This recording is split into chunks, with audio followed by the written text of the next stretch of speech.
Part 2, Chapter 12 of Never Let Me Go, we really get to meet the other students at the cottages. So I attach a picture here of Chrissy and Rodney. So realistically, what we have is Ruth, Kathy, and Tommy leave Hailsham and they go to these cottages, and this is where they meet Chrissy and Rodney. Now, Chrissy and Rodney did not go to Hailsham. They went to a different type of school, but they are also donors, and eventually they will be donating their organs. But they have this weird fascination with Hailsham and the opportunities that the students get there. Now, we talked about Norfolk in a previous chapter, um, in chapter 11 and I believe chapter 6. This is where all the items that go missing end up. They call it the lost corner of England. And Chrissy and Rodney go on a trip here. And during this trip, Rodney claims that he saw Ruth's possible. Now, a possible is just their slang for their potential clone.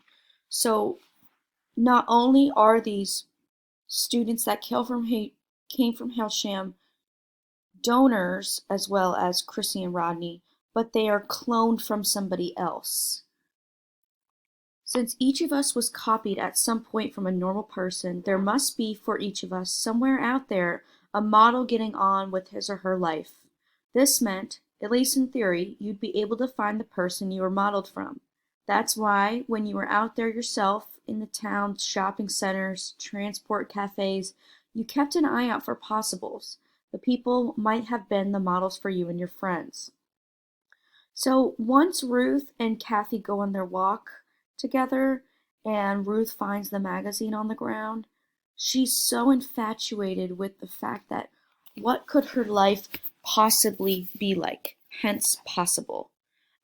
So the group of kids decide that they're going to go to Norfolk in chapter 13 and see if they can find Ruth's possible. Now, questions I want you to consider are Rodney and Chrissy telling the truth?